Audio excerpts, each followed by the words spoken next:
Meus amigos, eu sou o professor Álvaro Guimarães de Oliveira. Vou fazer uns comentários a respeito da queda do Jair Bolsonaro. Pela minha ótica, foi a tomada de poder mais fácil que já existiu no mundo. Eu quero dizer isso porque eu, antes de votar no Bolsonaro, eu fiz uma verdadeira análise do que estava ocorrendo na política, porque eu não conhecia o Bolsonaro, eu ouvia falar do Bolsonaro como militar, e tinha aquele problema de 64 e tal, a gente tinha uma visão deturpada das coisas. E eu comecei a analisar o Bolsonaro na política, ele falando, e fui acompanhando, e fui vendo as coisas que se escreviam, etc. e tal. Então, eu fiz uma análise e cheguei a uma conclusão que Bolsonaro era uma pessoa muito inteligente. Pelo menos o mais inteligente presidente do país que nós já tivemos. Que ele conhecia os problemas brasileiros a fundo e falava com desenvoltura sobre eles. E tinha soluções para isso, apontava soluções. O presidente anterior que eu achava mais inteligente era o Fernando Henrique Cardoso. Mas o Fernando Henrique Cardoso só tinha bolodório, falava bonito, só isso. Porque Fernando Henrique fundou o partido do PSDB, que está acabado hoje, porque não tem ninguém. Olha, Fernando Henrique Cardoso, todo mundo já sabe quem é. Apoia a direita, a esquerda, tudo que for possível ele apoia. Ele não tem nenhuma ética em apoiar o Lula, daqui a pouco desapoiar, chamar Lula de ladrão, daqui a pouco está dizendo que Lula é o maior presidente do Brasil, etc. Tal. Ele não tem nenhuma ética, assim como não tem o senhor Geraldo Alckmin, do mesmo partido. Geraldo dizia, como todo mundo sabe, que o Lula estava querendo voltar ao local do crime. E depois ele se juntou com o Lula para ir ao local do crime roubar juntamente com o Lula.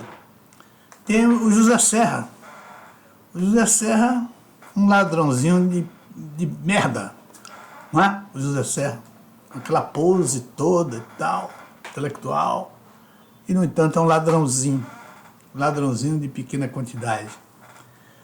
O que mais? Dentro do PSDB. Então o PSDB não tem ninguém para candidatar, porque nenhum tem moral, tem honestidade, tem capacidade técnica para isso. Aliás, o José Serra tem capacidade, mas o resto não tem capacidade. São ignorantes, analfabetos, semi-analfabetos ou analfabetos funcionais e só pensam naquilo, em usufruir dos recursos públicos. Esse é o PSDB fundado por Fernando Henrique. Portanto, Fernando Henrique cai fora dessa lista. Tá certo? O Bolsonaro é um político experiente, ele passou 38 anos na Câmara, então ele conhecia e deve conhecer ainda todo o processo que envolve as movimentações políticas dentro da Câmara, tá certo? Então isso é um fator muito positivo para quem quer ser um presidente da República. E outra coisa que eu observava é que o apoio ao Bolsonaro estava crescendo estupidamente. Então havia um apoio do povo brasileiro ao Bolsonaro, crescendo ininterruptamente. Eu fiquei impressionado como foi que esse cara conseguiu, sem gastar dinheiro, um apoio extraordinário da população brasileira.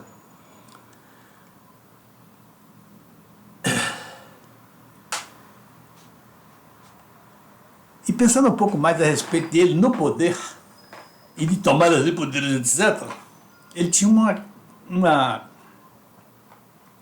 característica que ele veio, né? Ele é oriundo do Exército. Ele é um capitão do Exército. Então, eu achava que isso ia facilitar ou impedir que os outros tentassem tomar o poder com facilidade. Ia considerar bastante a respeito de como tomar seu poder na mão dele. Tudo isso eu levei em consideração e votei no Bolsonaro, achando que era o melhor candidato que estava aí na vitrine para ser o presidente do Brasil. E Bolsonaro ganhou as eleições e foi ser presidente do Brasil, exercer o poder. Foi o melhor presidente que o Brasil já teve. A área econômica comandada pelo Paulo Guedes, foi um sucesso extraordinário. Fizeram um trabalho maravilhoso em cima disso, com algumas coisas que a mim afetavam. Por exemplo, não acho que juros altos... não acho, não tenho certeza absoluta, porque eu conheço muito bem a teoria da partida dobrada, e ela me explica claramente que juros não tem efeito nenhum sobre o processo inflacionário.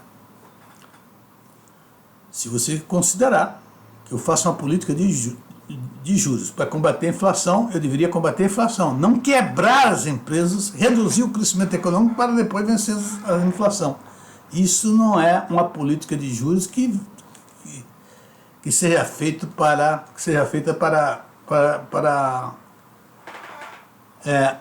controlar a inflação. Tá certo? Esse aspecto aí da política do Paulo Guedes eu não fiquei muito satisfeito. Muito bem. Outra coisa que eu quero ver aqui.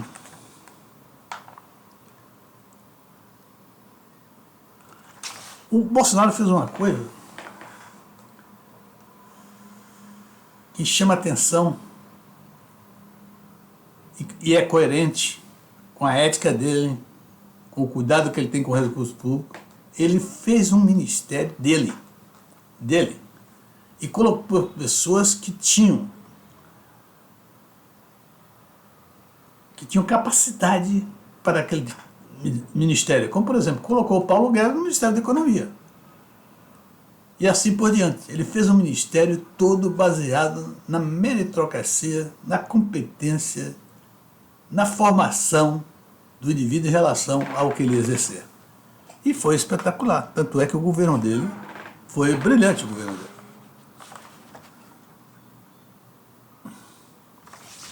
Outra característica que eu vi no Bolsonaro como presidente é que nenhum presidente do Brasil cuidou dos recursos públicos com tanta atenção como cuidou Bolsonaro.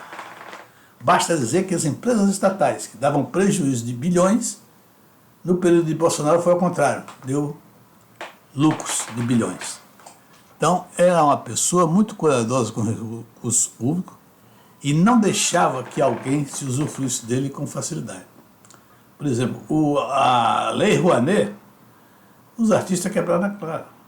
Os artistas, todo mundo sabe, são dependentes. São dependentes de governo. Não têm capacidade para fazer alguma coisa, só sabe mesmo executar a música, executar o canto e mais nada. Não tem nenhuma capacidade empresarial e vive a depender do governo. E usa o governo para ficar milionários, como foi o caso dos presidentes da cultura, como por exemplo Gilberto Gil, etc. Tal, a irmã do Chico Buarque de Holanda e outros mais, que meteram a mão no dinheiro do recurso público, como foi anunciado por todo mundo.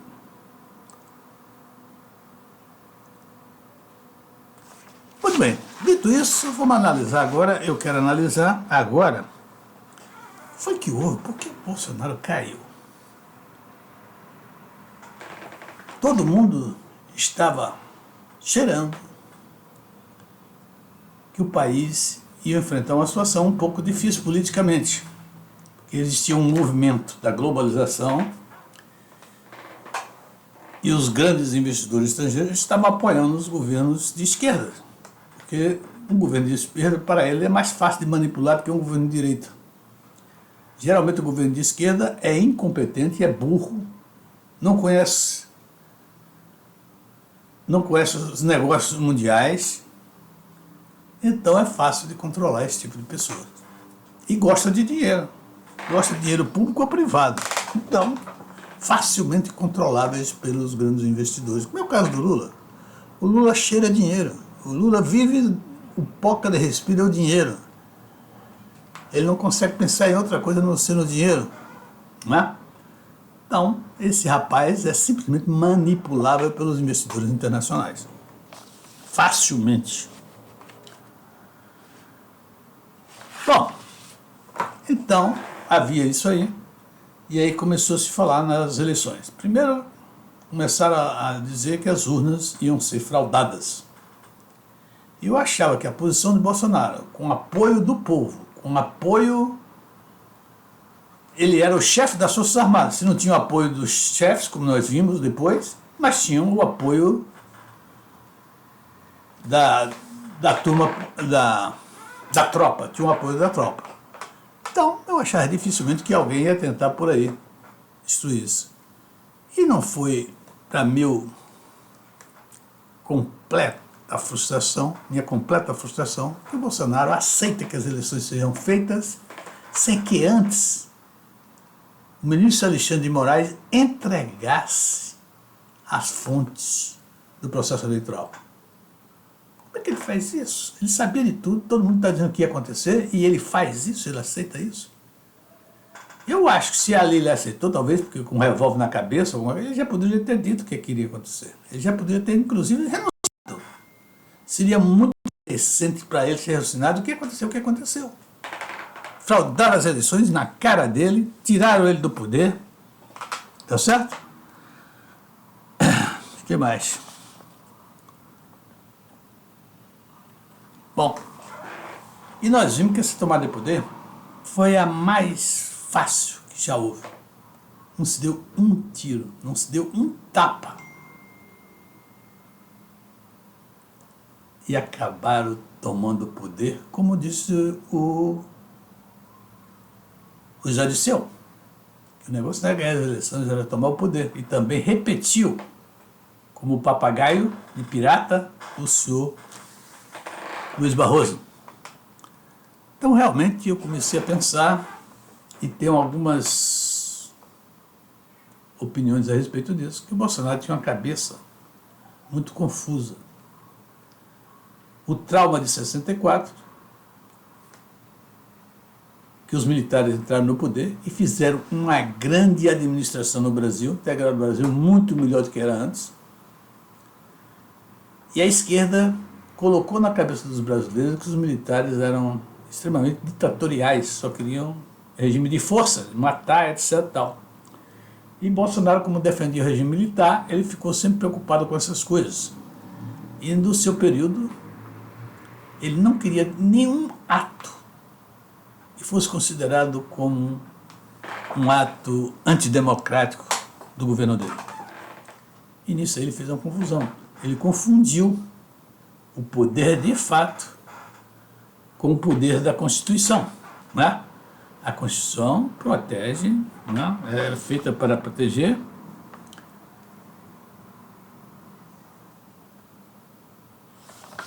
a Constituição é feita para proteger, né? Proteger as pessoas, proteger os políticos, dar proteção ao brasileiro, dar proteção ao país. É isso que é. Mas a Constituição é comandada pelos poderosos. Quando tudo está agindo em função dos poderosos, não tem problema nenhum. Mas quando a coisa começa a ir mal para os poderosos, eles passam por cima como se fosse um trator da Constituição. E foi o que aconteceu agora. Alexandre de Moraes, que foi representante desse pessoal, que eu não sei se é representante ou se é simplesmente um blefe, uma ousadia desse cara. Ele nunca foi contestado. Lembro da primeira vez que ele proibiu o Barroso, o Bolsonaro, de indicar o diretor da Polícia Federal, que era uma área sob a jurisdição de Bolsonaro. Ele proibiu, o Bolsonaro chiou daqui, chiou daí e aceitou. E foi assim, fazendo um ato atrás do outro, sem nenhuma contestação verdadeira. Foi entrando nas outras áreas, foi entrando na área do próprio Bolsonaro, foi dizendo que foi proibindo Bolsonaro de fazer qualquer coisa. Ele proibia Bolsonaro de fazer. E Bolsonaro aceitando aquilo. Ele achava, e como ele sempre dizia, que ele estava dentro do quadrado. E como ele estivesse dentro do quadrado, que ele estava protegido pela Constituição. Lei do engano. O Alexandre de Moraes, sabendo disso, foi cada vez mais apertando os parafusos, destruiu o cercadinho dele, ferrou com ele, acabou com toda a Constituição do Brasil, atropelou, rasgou tudo que ele queria rasgar, tudo que ele queria decidir, ele decidiu da maneira que ele queria, e não houve uma só contestação, que eu falo a contestação real. Não houve nenhuma contestação real. não houve nenhum grupo de líderes ou liderança que fosse contra as medidas que o Alexandre de Moraes estivesse tomando. Não houve nenhuma ameaça. Então ele achava que o campo foi livre. Ele foi fazendo, e foi derrotando todo mundo. Ninguém se reuniu, ninguém se juntou para defender a nação. Eu nunca vi uma covardia tão grande do povo brasileiro. Eu acho que o brasileiro, engraçado, eu estou me lembrando agora da Copa 50, que os uruguaios chegaram aqui dentro do Maracanã e derrotaram o Brasil na porrada. E lembro também, no próprio jogo Brasil-Uruguai aqui no Maracanã, eu estava lá, que um uruguaio correu atrás do Rivelino e o Rivelino desceu a rampa. Um absurdo. Um absurdo. Como o brasileiro é covarde? Como o brasileiro não sabe agir? O que está havendo com esse Brasil? Por que ninguém reagiu à ação do senhor Alexandre de Moraes? Aí vem um bocado de teoria, porque é a China, porque é isso, porque é aquilo, e ele agindo sozinho, fazendo as coisas, usurpou o trono do Supremo Tribunal Federal. Ninguém mais fez nada no Supremo Tribunal sem a ordem dele. O TSE também usurpou o trono também. E acho que só não usurpou o executivo, porque Bolsonaro foi para Miami, senão ele ia usurpar o executivo também. Eu acho que também tem uma confusão mental aí do Bolsonaro, que é o problema religioso. Eu tenho a impressão que ele acha que foi ungido, aliás, ele disse que foi ungido por Deus para conduzir o Brasil a um porto melhor. Ele disse isso várias vezes na campanha. Ele dizia também que ou deixar a pátria livre ou morrer para o Brasil. São bravatas horríveis, vai ficar na conta dele. E agora ele está dizendo que ele deveria estar na praia, mas que se for a vontade de Deus, que ele vai ser candidato novamente em 26. Eu acho que ele está botando muita religião onde não devia colocar, que é em política. Não é? Ele precisa agir, sem precisar da ajuda divina, sem precisar de ajuda de ninguém. Tem que ser uma pessoa que saiba agir, que saiba confrontar, que saiba defender os seus interesses, não ficar esperando a vontade de Deus. E Deus não muda de opinião facilmente.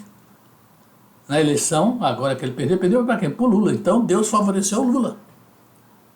E vai favorecer em 26 a ele por quê? O que foi que ele fez perante a Deus para Deus dar esse perdão para ele, protegê-lo e detonar o Lula? Ah, meu Deus, pelo amor de Deus, vamos deixar isso para lá e vamos entrar na política e saber fazer, e saber defender, colocar seus pontos de vista, colocar as coisas corretas para que você possa fazer as suas coisas.